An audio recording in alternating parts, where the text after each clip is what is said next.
ধন্যবাদ। আপনারা জানেন যে ঈদ যাত্রার ভোগান্তি প্রতি বছরের একটা নিয়মিত ব্যাপার। আর জানেন যে নারীর টানে মানুষ বাড়ি ফেরে।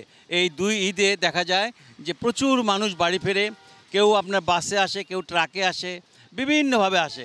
তবে ইদানিং একটা জিনিস আমরা খুব দেখতে পাচ্ছি যে যেহেতু রাস্তা অনেকটাই ভালো হয়ে এসছে, সে কারণে আপনার অনেকেই এখন বাইক নিয়ে চলে আসছেন এবং তারা দূর দূরান্তে, কেউ আপনার যাচ্ছেন ঢাকা থেকে বগুড়া আসছেন, কেউ যাচ্ছেন রংপুরে, কেউ দিনাজপুর, কেউ ঠাকুরগাঁ, মানে নানা জায়গায় যাচ্ছেন বাইকে।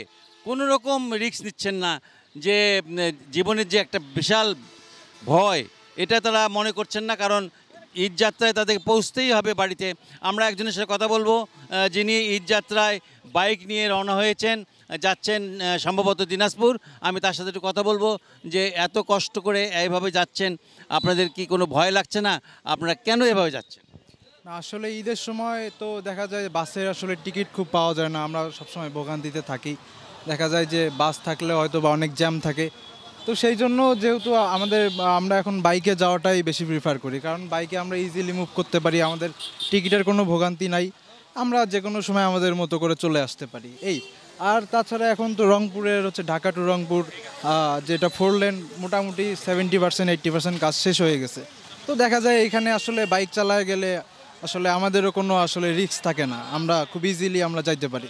তো সেইখানে দুর্ঘটনাও আমরা এড়াইতে পারি, দুর্ঘটনারও কোনো ভয় থাকতেছে না। Thank you. আপনারা শুনছিলেন যে আসলে এই যে যুবকেরা এখন বাইক নিয়ে ছুটছেন তাদের বাসায় নারীর টানে, এটা একটা বলতে পারেন যে বাংলাদেশের একটা মানে ম্যাক্সিমাম যুবকদেরই একটা বিষয়ে দাঁড়িয়েছে। তারা যেভাবেই হোক ঈদে বাড়িতে সময় কাটাবেন এবং সবার সাথে মিশে ঈদ পাড়ি দেবেন। বগুড়া থেকে এই ছিল আমার কাছে সর্বশেষ সংবাদ।